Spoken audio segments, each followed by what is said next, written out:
Primeira carta, Pedro, capítulo 1. Vamos fazer a leitura do verso 14 ao 16. Amém? Disse assim a palavra do Senhor. Como filhos obedientes, não se deixem moldar pelos maus desejos de antes, quando viviam na ignorância. Mas assim como é santo aquele que os chamou, sejam também santos em toda a sua conduta. Pois está escrito, sede santo, porque eu sou santo. Os irmãos podem sentar. Já foi orado. Como os irmãos podem ver aí, o tema que iremos tratar hoje é sobre santificação. Eu quero falar sobre o chamado, a ser santo. Não é, irmãos, um assunto, vou dizer assim, agradável, porque ele mexe com a zona de conforto nossa. Por mais santo que você seja, quando você estuda a santidade na Bíblia, ela vai mexer, de alguma forma, no conforto que você vive. De fato, não é um assunto assim muito, na atualidade que estamos vivendo, falado, e por consequente também não é muito vivido por muitos. Justamente porque traz esse desconforto quando você pega o texto da palavra de Deus e procura aplicar ele em nossas vidas. Pedro, ele vai escrever essa carta, e ele vai tratar de vários assuntos dentro dela, e a maioria dos assuntos que Pedro vai tratar está relacionado à conduta do cristão. E Pedro vai escrever em modo geral, ele não vai tratar de um determinado grupo. Ele não está escrevendo aqui, por exemplo, para quem exerce um tipo de liderança. Você precisa ser mais santo do que, por exemplo, seus liderados. Ou por quem tem um ofício, por exemplo, não de liderança, mas que faz exercício na pregação. Não. Pedro vai falar aqui no modo geral. Ele vai falar a respeito da igreja. Está escrevendo para todos os cristãos que está espalhado em toda a face da terra. Diferente de algumas cartas de Paulo, que Paulo vai escrever tratando de assuntos específicos. Esta vai falar no geral. E um dos assuntos que Pedro vai tratar é justamente a respeito da santificação. E Pedro, ele não está trazendo aqui algo novo. Pedro ele está fazendo uso do que o próprio Deus e o próprio Cristo já havia falado. Quando você abre Levítico, por exemplo, capítulo 11, o verso 44 e 45, Deus vai dizer ao povo, sedes vós santos, porque eu, Senhor, sou santo. No capítulo 19, verso 2, vai estar a mesma expressão de Deus chamando o povo a ser santo como Deus é santo. Quando você abre também Mateus capítulo 5, verso 48, você vai ver Jesus dizendo o seguinte, olha, sede vós perfeitos, como é perfeito o vosso Pai que está no céu. Então, irmãos, aí vem Pedro tratando desse assunto, mas não trazendo algo novo. Mas ele vai pegar o que já está escrito e vai trazer para nós dizendo o seguinte, olha, vocês não podem viver conforme vocês viviam antes de conhecer a graça de Deus. Os desejos que vocês tinham antes de conhecer a Cristo, antes de vocês se converter, é preciso ser deixados para trás e viver uma vida de santidade conforme Deus quer. Quando a gente olha para esses textos, você chega à seguinte conclusão, pelo menos com a maioria que eu já conversei, eles chegam e falam assim, não, é impossível fazer o que Deus está dizendo aqui. É impossível, não tem como. E acredite, na maioria das vezes cujo isto é dito, não é porque a pessoa tem um conhecimento é, é, da, concreto da santidade, mas é porque ele não olha para a pessoa de Deus, que diz que tem como e pode capacitar, mas ele olha para a fragilidade do que impede, que é o pecado. Então, na maioria das vezes, é um pecado cometido que fere a santidade de Deus. Então, a pessoa olha para esses textos onde Deus diz, olha, seja vós santos, e diz o seguinte, não tem como, mas é por causa do pecado. Mas quando você olha para Deus, tem como ser santo, como Deus quer que seja santo. Por isso, então, nós vamos fazer aqui essa separação, do que é a santidade no conceito de Deus e do que é a santidade no conceito do homem, cujo Deus pede ele para ser. Então, se você for olhar a santidade no conceito de Deus, peço que passe o slide aí, você vai ver que Deus, ele é perfeito em tudo quanto você imaginar. Por exemplo, lá em Samuel, 1 Samuel capítulo 2, verso 2, e 1 Samuel 7, o verso 22, vai estar escrito assim, não há santo como o Senhor, porque não há outro fora de ti. Portanto, grandioso és, ó Senhor Deus, porque não há semelhante a ti, e não há outro Deus senão só tu, segundo tudo o que temos ouvido com os nossos ouvidos. Então, conforme a pessoa de Deus, você não vai encontrar criatura nenhuma ou coisa alguma que seja igual a ele.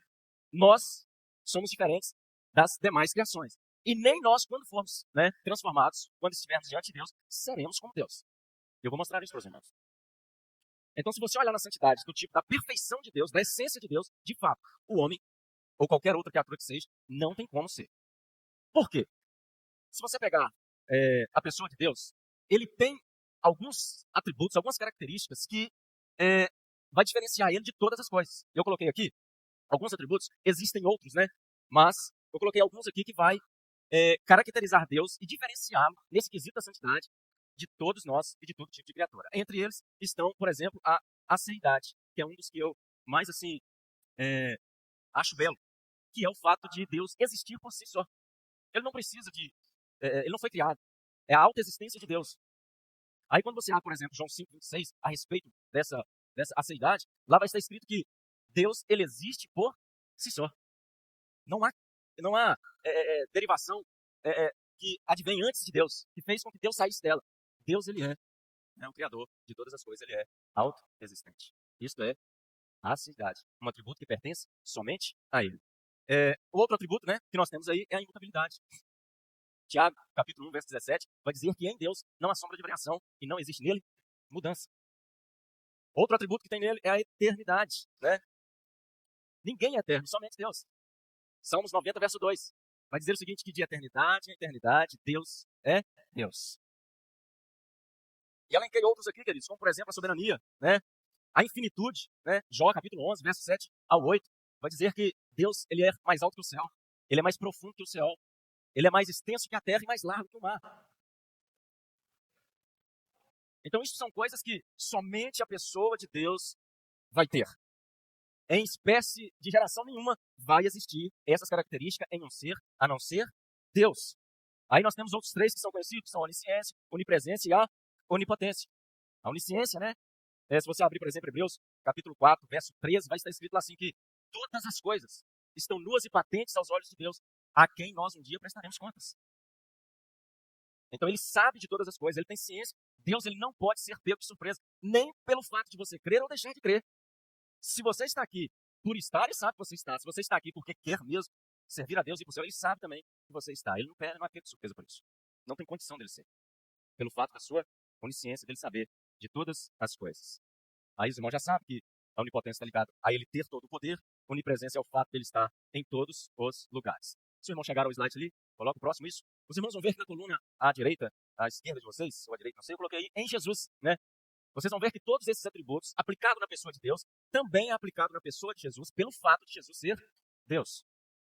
Então você pega aí, você vai ver lá em João capítulo 1, verso 4, Hebreus 13, 8, a respeito de cada atributo desse, falando que o Senhor Jesus é o mesmo ontem, hoje, será eternamente. João capítulo 1, do 1 ao 4, vai dizer que ele é a palavra estava com Deus, e essa palavra, esse verbo, ele habitou, né, no meio de nós. Apocalipse capítulo 1, do verso 17 ao 18, quando João tem a visão tem a visão de Jesus para trazer a eles a revelação, e ele cai como morto. Jesus pega e apresenta a ele e diz, olha, não temas, eu fui morto, hoje vivo pelos séculos dos séculos. E aí, sucessivamente, os irmãos podem conferir esses textos aí depois, que todos esses atributos cabem tanto à pessoa de Deus quanto à pessoa de Jesus. Então, queridos, aí está o conceito de santidade na pessoa de Deus. Ninguém consegue ser desta forma. Não tem como. Agora, então, como nós podemos, então, irmãos, ser santos como Deus está pedindo? Aí existem outros atributos, outras características para a pessoa de Deus que ele tirou dele e colocou no ser humano. Ele não tirou da sua onisciência e colocou no ser humano. Ele não tirou da sua infinitude e colocou no ser humano. Ele não tirou da sua aceidade e colocou no ser humano, da sua soberania. Não tem nada disso, não. Nada, nada. O homem, se ele pensar em ser alguma coisa disso aí, está na hora dele abaixar um pouquinho e rever os seus conceitos. Então, o que Deus... Como então nós vamos entender agora como ser santo, já que estamos com a presença do pecado ainda no mundo em que vivemos? Então, como ser santo, como Deus pede, tanto nos textos que nós lemos, Levítico e Pedro e Jesus também disse isso em Mateus 5,48. Aí nós precisamos entender agora a respeito da criação. Quando Deus cria o homem, Deus criou o homem perfeito. Não havia nele pecado. Não havia. E quando Deus vai criar o homem, ele cria ele também diferente de todas as criaturas. Diferente de tudo. Nenhuma das criaturas que Deus criou haverá essa expressão aí. Façamos o homem a nossa imagem e semelhança. Somente o ser humano, ele tem essa característica de ser a imagem e a semelhança de Deus. E quando Deus termina esse dia sexto, ele diz, olha, a obra é muito boa. Então havia uma perfeição, onde Deus falava com o homem ali no Jardim do Éden. Só que, como é de conhecimento de todos, o que o homem faz? O homem, ele peca. É isso aí. Só que antes do homem pecar, ele era dotado disso aí, ó. É só exemplo, existe mais. Ele foi dotado de justiça, santidade, bondade, misericórdia, graça, verdade, sabedoria. Coloquei embaixo a ira justa, porque as pessoas acham que não pode se irar. O homem foi dotado da parte de Deus disso aí. Deus é tanto soberano naqueles atributos que eu mostrei aos irmãos, cujo homem não pode ter, quanto ele é nesses daí que ele nos comunicou. Agora, tem como o homem ser santo dentro desse esquisito aí? Tem. Porque Deus dotou o homem a ser santo nesses quesitos. Se você olhar para os atributos cujos você não tem como ser, você não vai ser nunca. Você vai estagnar e dizer, sou pecador e daqui eu não passo.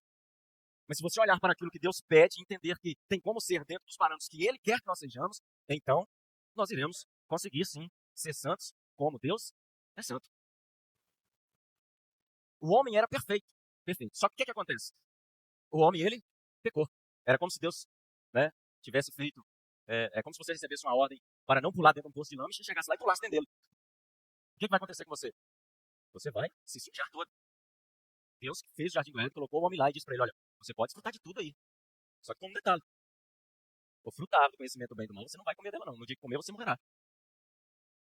O homem comeu e daí para cá, o homem fez o quê? Corrompeu o que Deus havia colocado nele. O que era puro ficou sujo. O que era santo ficou impuro. Aí esses atributos cujos vocês estão vendo aí, o homem que era justo começou a agir com injustiça. O homem que era santo começou a ser profano. E aí sucessivamente. O homem que era misericordioso deixou de ser. Então aquilo que era bom de Deus, perfeito de Deus, que Deus tirou dele e colocou no ser humano, o ser humano foi lá e corrompeu ele com a desobediência. Agora tem um grande problema no ser humano que nem ele mesmo vai conseguir resolver. Daí então começa Deus a trazer, né, a sua revelação de como iria consertar esse grande problema, cujo ser humano não teria como consertar. Então um dia o homem foi santo perfeito, foi lá no Jardim do Éden. Hoje, tem como o homem ser santo? Tem como o homem ser santo conforme Deus quer, mas não por si só. Não tem como não. Por si só não. Nós vamos ver aqui por quem nós podemos ser. Agora, como que esses, né, atributos comunicáveis de Deus ao homem, ele irá se manifestar em nós? Saber que eles existem? Ótimo. Mas como então ele se manifesta em nós? Isso aí entra, né, o fruto do Espírito. Você pode ler aí que está alencado a esses atributos. Que diz assim, mas o fruto do Espírito é amor, gozo, paz, longanimidade, benignidade, bondade, fé, mansidão, temperança. Não tem como você ser santo se você não tiver o Espírito Santo de Deus fazendo morada dentro de você. É impossível que isso seja capaz de acontecer. Porque o que vai fazer externar, né, a santidade de Deus na minha pessoa é a manifestação do fruto do Espírito. Você pode orar e fazer cair fogo do céu. Você pode estender a mão e curar. Você pode expulsar demônio do jeito que você quiser. Mas se você não tiver o fruto do Espírito Santo, você não consegue ser santo. Não tem como. Para vocês terem uma ideia, a Bíblia diz que Satanás ele consegue se transfigurar em anjo de luz. Olha a situação deste texto. E ele não é santo. Então, às vezes, nós nos surpreendemos com muita coisa que, na realidade, para Deus, não está significando nada. Não está significando absolutamente nada. Aí eu pergunto, qual o conceito de santidade nós estamos tendo da pessoa de Deus? Será que estamos olhando para Ele e continuando dizendo assim, olha, é impossível eu ser? Ou estamos olhando para Ele dizendo assim, Senhor, me ensina como ser santo como o Senhor é, já uma vez que o Senhor pede isso. Me ajuda a entender ser como o Senhor quer que seja.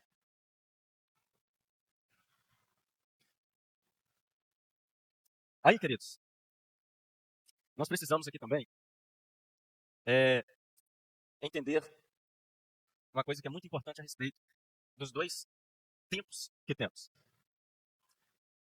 A gente olha para a santidade e acha que ela é algo que é momentâneo agora, e que surgiu a partir do momento que eu aceitei a Cristo e comecei a viver ela. Não. Existem dois tempos dentro da vida. Um tempo chamado Kairos, que é o tempo eterno de Deus, cujo o ser humano não compreende, sabe dele, mas não compreende pelo fato dele ser eterno. Né? Aí eu coloquei que a santificação foi decretada no tempo eterno. Ela não foi decretada dentro do nosso tempo, chamado Cronos. Mas ela foi decretada dentro do tempo de Deus, chamado Kairos, cujo é um tempo eterno. Deus não é preso a esse tempo cujo nós vivemos, mas ele é eterno. Aí tem um texto aí que diz lá em Efésios 1:4, preste muita atenção nele, principalmente nas partes grifadas, que diz assim, como também nos elegeu nele antes da fundação do mundo, para que fôssemos o quê? Então, antes que o mundo existisse, antes que qualquer coisa nesse mundo viesse à tona, Deus já havia decretado, elegido a igreja para que ela fosse. Então, no papel da salvação, no contexto, no plano salvífico, a santificação ela ocupa um local central no plano salvífico. Ninguém é salvo por ser salvo sem objetivo e sem rumo nenhum. Antes que o mundo fosse mundo, Deus já viu, olha, eu vou eleger um povo, mas esse povo terá um objetivo. Esse povo vai ser eleito para que eles sejam santos e irrepreensíveis. Agora preste atenção no final desse texto. Você precisa ser santo e irrepreensível diante dele em quê? Não é em onisciência? Deus está pedindo aí para ser santo diante dele em infinitude? Em onipotência, em onipresença? Não é isso que Deus está pedindo. Deus está pedindo, olha, sede santos e irrepreensível diante dele em amor. E tem como o homem ser santo em amor? Tem. Tem como o homem ser santo em amor. Tem como você não odiar. Tem como você não guardar rancor. Tem como você não deixar no seu coração a raiz de amargura brotar e viver com ela anos, como conheço gente assim dentro da igreja. Tem como ter um coração puro diante de Deus.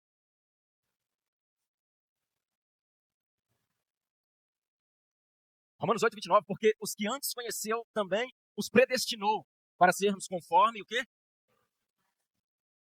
Não é isso que Deus fez lá com Adão?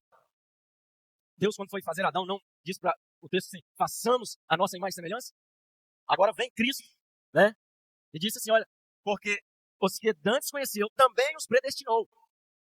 Essa predestinação aqui, ela não aconteceu quando Cristo morreu, mas ela aconteceu antes que o mundo fosse criado. Para serem conforme a imagem do seu filho, a fim de que ele seja primogênito entre muitos irmãos. Jesus nem havia vindo. Adão nem havia sido criado. E lá naquele tempo, Kairos, estava Deus, Filho, Espírito Santo reunidos, dizendo, olha, vamos fazer o seguinte, vamos fazer o homem a nossa imagem e semelhança. O homem vai pecar. Daí vai descer meu Filho Jesus Cristo.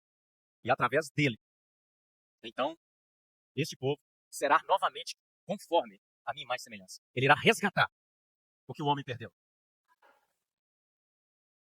Ele será morto. E o fato dele ressuscitar, ele vai ser o primogênito da ressurreição. Entre vários irmãos. O único, queridos, que ressuscitou e permanece no céu, chama Cristo Jesus. O resto todos estão aguardando aquele dia que Paulo disse, o Senhor, para dar do céu, com a nariz, com o arcanjo, com a trombeta de Deus. E a Bíblia diz que aqueles que morreram em Cristo, que morreram primeiro, esses vão ressuscitar e encontrar com Jesus nos ares. Então veio Cristo e fez isso por nós. Mas não há 2000 e poucos anos atrás. Isso foi feito em um tempo remoto, cujo nós não conhecemos, chamado eternidade. Agora, como e quando, né, ela foi manifesta ao nosso tempo? Aí entra, né, um texto que está lá, Efésios 5, 27, 25 ao 27. Agora nós vai sair deste tempo eterno que é de Deus e iremos entrar em nosso tempo cronometrados. É o tempo que conhecemos de 24 horas, cujo nós vivemos. Lembrando que Deus não está preso a ele. Não pode ser contido por isso. Então, disse assim o texto, como também Cristo amou a igreja, vede como e quando ela entrou em nosso tempo. Como Cristo amou a igreja, a si mesmo se entregou por ela. Para o quê? O objetivo de Cristo morrer foi para que a igreja fosse santa. Não existe outro. Foi para que a igreja fosse santificada, uma vez que ela estava, que o ser humano em si estava sujo e não conseguia se limpar. Veio Cristo então e a santificou, purificando-o com a lavagem da água, pela palavra, para apresentar a si mesma igreja gloriosa, sem mácula, nem ruga, nem coisa semelhante, mas santa e irrepreensível. Mas santa e irrepreensível. Tem como, queridos, nós sermos santos. Se eu pegar, por exemplo, aqui 2 personagens bíblicos, Elias e Enoque, eles foram homens igual a nós mesmos. Iguaizinhos, não teve diferença nenhuma. Viveu ao mesmo tempo. As tentações que nós temos aqui já havia naquela época. Nada é novo hoje debaixo do céu, apenas estão se intensificando. Mas sempre existiram. E a Bíblia diz que eles andaram com Deus e foram transladados. Eu não estou, queridos, trazendo esse assunto aqui e dizendo que você precisa ser perfeito. Não, não é isso que eu estou dizendo. Eu estou dizendo para vocês que tem como ser santo, como Deus pede que seja santo, se você entender a forma cujo Ele quer que sejamos santos. Agora, eu não posso, de forma alguma, pegar o assunto que é essencial e é preciso para Deus, é importante para o Senhor, e dizer que não tem como pelo fato de eu escorar na fragilidade que me impede a ser santo, que é o pecado. Sabendo de que o próprio Jesus veio justamente para nos livrar do poder do pecado. Se o pecado tem domínio e poder sobre a sua vida, sobre a minha vida, algo está errado. Porque ele pode estar presente, mas ele não pode nos dominar. Uma vez que o Espírito Santo de Deus, ele habita em nós. Então a santificação, ela sai do projeto eterno e ela entra em nosso tempo quando Cristo ele morre. Quando Cristo morre, aí sim, a sujeira, o homem que estava perdido, né, com o pecado de Adão, agora ele consegue sim, por meio de Cristo Jesus, retornar a ter comunhão plena com Deus. Ele consegue fazer isso. Mas não por si só, como Adão fazia antes de pecar, tinha contato com Deus diretamente. Hoje não. O homem só consegue se ele passar por Jesus, porque Jesus veio consertar o problema que Adão arrumou, que o homem arrumou. Aí, a partir do problema consertado, agora sim, eu posso dizer, em Cristo Jesus, eu sou santo, porque Deus me elegeu desde a fundação do mundo para este propósito, para ser santo. Para ser santo. Agora, quando a santificação inicia? Nós sabemos que agora ela está em nosso tempo. O fato dela estar, querido, no tempo nosso, em Cristo Jesus, não significa que todos vão ser. Não é assim. Jesus morreu e todos vão ser santos. Não. Não funciona dessa forma. Então, quando que ela, né, vai iniciar na vida do homem? Quando ela vai iniciar? Aí existem 4 etapas, a quais eu já comentei. Por exemplo, Deus, primeiro, ele elegeu, lá no seu tempo, antes que o mundo fosse criado. Aí, como Deus elegeu e o homem estava morto, precisava de quê? Precisava de algo sobrenatural da parte de Deus para que o homem viesse a se santificar. Uma vez que a Bíblia disse assim, que o homem estava morto em seus pecados. Então, antes de nós termos contato com Cristo, se você não tem compromisso com o Evangelho de Deus, o que acontece? Você é um morto ambulante, espiritualmente falando. Você está andando aí, mas diante de Deus, espiritualmente, você está morto. Esta é a real. Então, o que Cristo fez? Ele nos regenerou, que quer dizer ressuscitou. Ele fez de novo. Regenerar aqui está no sentido de trazer a vida à tona. É criar algo novo. Fazer de novo. Então, nós que estávamos mortos, Cristo veio através da sua morte e ele nos ressuscitou, né? Estávamos mortos em pecados e em Cristo Jesus nós ressuscitamos. E depois, o que ele fez? Ele foi e nos justificou. Eu até coloquei entre parênteses aí que é limpar a culpa do pecado. Igual você foi salvo, a culpa do pecado estava em sua mente. É como se você tivesse sujo de barro, dentro de um poço de lama, saísse dele, mas aí você continua sujo. Precisa de alguém para se lavar. Algo precisa lavar você. Então o que Cristo faz? Ele justifica e vai lá e tira toda aquela sujeira que há em seu corpo. Então ele arranca a culpa do seu pecado. É por isso que Paulo, escrevendo aos Romanos, capítulo 8, ele vai dizer o seguinte: olha, agora nenhuma condenação há para aqueles que estão em Cristo Jesus, que não andam segundo a carne, mas andam segundo o Espírito. Então hoje, quando Satanás vier com acusações para nos condenar, nós podemos abrir Romanos capítulo 8, verso 1 e dizer para ele: não tem como. Eu estou em Cristo Jesus. A condenação do pecado não tem poder sobre mim. Então Cristo fez isso. Nos regenerou. Daí, após esses 3 processos, que então inicia o processo de santificação. É por isso que não tem como ser santo sem ser salvo. Eu lembro muito bem de quando, até um período, me converti, e eu tinha uma mania muito séria, que depois, graças a Deus, Deus me libertou desse negócio. Se eu tivesse, por exemplo, em um grupo de cristão, e aquela pessoa fizesse algo que ferisse a santidade de Deus, ou que fosse até crente, mas aquele crente calambiano que está ali andando para... Eu matava ele no rastro. Ou cobrava o que não deveria ser cobrado.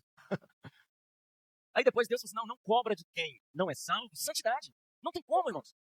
Não tem como você cobrar, olhar para uma pessoa que não é salva e querer que ele produza fruto do Espírito. Não tem como você olhar para um pé de joio e dizer assim: eu quero joio que você produz trigo. Não tem como. Aí eu fiquei livre de vários problemas.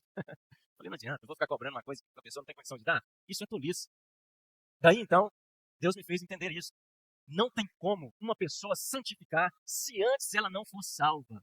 Todo salvo santifica. Então, quando inicia o processo de santificação? Ele inicia no ato da sua conversão. Você converteu ali, a partir dali, você já inicia o seu processo de santificação. Daí para lá, a Bíblia vai dizer que aquilo que se passou, que está para trás, cai no esquecimento de Deus. E você passa a prestar conta de todos os seus atos a partir daquele momento. A partir daquela vida nova.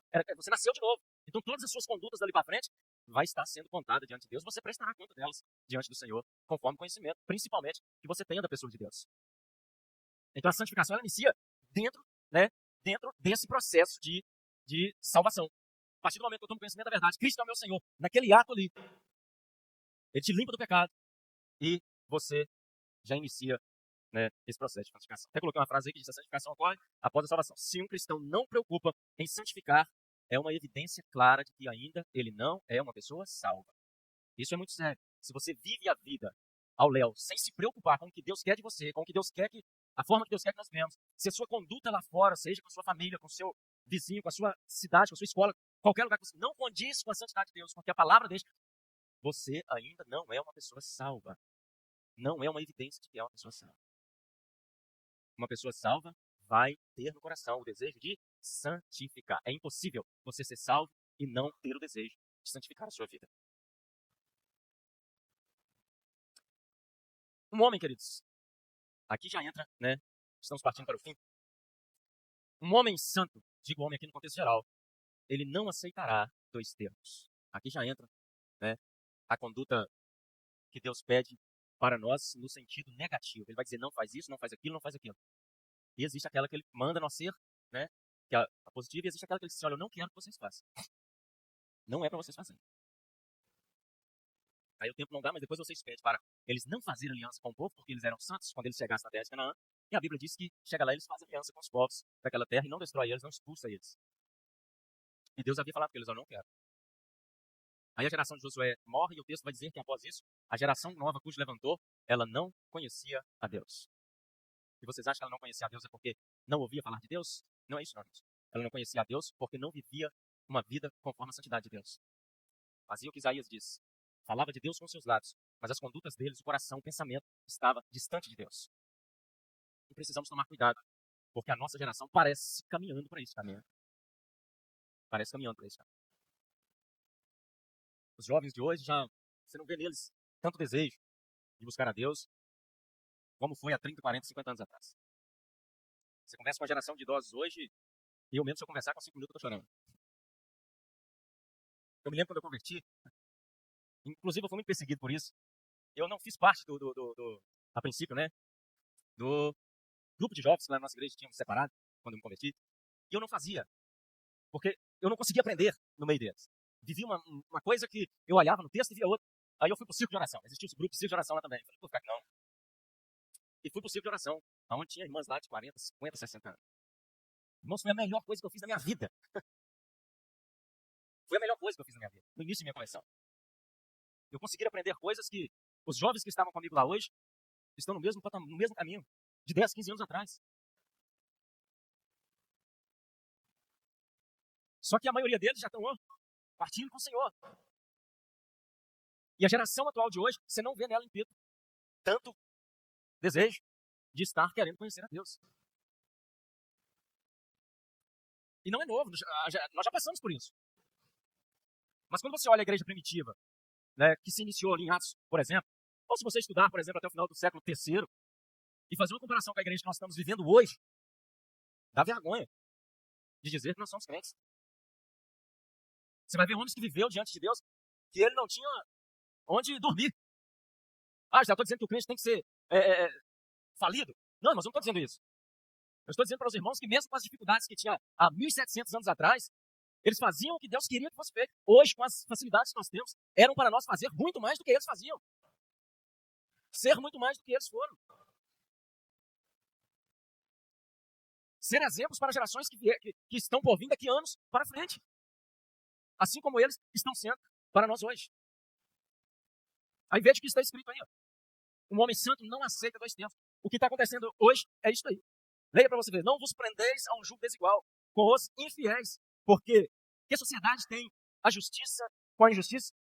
E que comunhão tem a luz com as trevas? Olha o que o texto está dizendo. Olha, não vos prendeis. Hoje, o que está acontecendo no nosso meio? Os cristãos estão associando as pessoas que não são cristãos.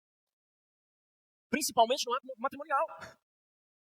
Os irmãos estão saindo, eu conheço vários, saindo da igreja porque está namorando uma pessoa que não é da igreja. Casando com pessoas que não têm a mesma fé. Onde isso vai levar? Vai levar a ferir a santidade da pessoa de Deus. Porque ele está dizendo, não vos prendeis a um jugo desigual. Isso não é só com relação ao ato conjugal, ao ato matrimonial. Isso é relação a todos os termos cujos nós estamos inseridos. Eu vou usar um termo simples aqui, talvez vocês achem que eu estou até exagerando. A Bíblia diz assim que a igreja ela não pode fazer parte de duas mesas. Da mesa dos demônios e da mesa de Deus. Concorda comigo? Quantos cristãos hoje estão indo em shows montados para Satanás? Aí, preste atenção, dentro daquele show eles tiram uma fatinha daquilo e dizem assim, isso aqui é para os evangélicos. Por exemplo, a exposição. Um recente agora que o prefeito fez aqui, 3 dias. O palco é montado para Satanás. Aí dentro daquele contexto ele diz, vamos tirar uma fatia aqui para os evangélicos. Aí vai um monte de gente para lá dizer que está adorando a Deus. Não existe isso, irmãos. A Bíblia diz assim, afasta de mim o estrépito dos seus cantos, porque eu não ouvirei os sons das suas melodias. Você pode até não concordar comigo, mas não tem como você discordar do que Deus está dizendo. Não tem jeito. Aí vai um monte de gente falar, estou adorando a Deus, estou adorando ao Senhor. Não está adorando a Deus. Ah, é o coração que manda de quem está indo lá. Mentira. O texto não diz isso. O texto não diz, manda você seguir o seu coração. O texto diz, não vos junteis a um jugo desigual. Não tem como participar de duas mesas. Diferente se o palco fosse montado exclusivamente para a pessoa de Deus fazer isso aqui, vai ser um evento para Deus. Apenas o nome do Senhor será exaltado e glorificado neste lugar. Não tem espaço para o Satanás entrar aqui e promover a prostituição, a bebida, a lascívia. Não tem espaço para ele aqui. Aí sim, você pode ir, que Deus vai estar com você. Mas vai nessas palhaçadas arrumadas aí pelo mundo e vai achando que Deus está com você. Não está. Porque o texto da Bíblia não permite Deus estar com você nesses termos, não. E existem outros vários, né? Que a gente poderia citar. O tempo, infelizmente, não existe. Não deixa. Como, por exemplo, festa de São João. A pessoa sabe que também é oferecido a um Satanás. Aí a pessoa faz questão de ir, ainda leva os filhos ainda. Vamos lá na barraquinha do São João. Está errado. Você está ferindo a santidade de Deus. Porque você sabe que aquilo é oferecido a um ídolo. E que concórdia há entre Cristo e Belial? Ou que parte tem o fiel com o infiel? E que consenso tem o templo de Deus com os ídolos? Porque vós sois o templo de Deus vivente. Como Deus diz, neles habitareis, e entre eles andarei. E eu serei o seu Deus, e eles serão o meu povo. E por fim, queridos, para terminar, o mundo só pode ver Cristo por meio de uma igreja santa. É impossível, o mundo não consegue ver Jesus a não ser por essa agência chamada igreja santificada no mundo. Somente por ele. Jesus disse assim, aqui já é o lado, né, que Jesus disse, eu quero que vocês sejam assim. O que nós vimos no texto anterior aí, né, em Coríntios, é que Deus disse assim, eu não quero que vocês sejam dessa forma. Não associa a um jugo desigual, não. Agora ele vem aqui e diz assim, agora eu quero que vocês sejam dessa forma. Vós sois sal da terra, e se o sal for insípido, com que se há de salgar? Para nada mais presta, para ser lançado fora e pisado pelos homens. Vós sois luz do mundo, não se pode esconder uma cidade edificada sobre o monte. Nem se acende uma candeia e se coloca debaixo do alqueiro, mas no velador e dá luz a todos que estão na casa. Olha o final desse texto. Aqui que está a chave desse negócio. O objetivo de você ser luz, de você ser sal dessa terra, está no verso 16, que diz assim, assim resplandeça a vossa luz diante dos homens, para que vejam as vossas boas obras e façam o quê? E glorifique o vosso Pai que estás no céu. Então o mundo só pode glorificar a Deus através da sua vida santificada, da minha vida santificada. Infelizmente hoje, devido a tantos escândalos, está até difícil ser isso. Mas tem como, porque Deus diz que é assim que tem que ser. O mundo precisa olhar aqui para dentro, queridos, e ter o desejo de estar aqui, não porque aqui é confortável, não porque aqui tem amigos, não porque aqui é um local aconchegante. O mundo precisa olhar aqui para dentro e querer estar aqui, porque aqui é diferente de lá fora. Porque aqui ele encontra uma luz que lá fora ele não encontra. Aqui ele encontra um tempero para a sua vida que lá no mundo ele não vai conseguir. Agora, quando o mundo olha para dentro da igreja, para a nossa vida, e ver o que ele vive lá, aqui dentro, aí acabou.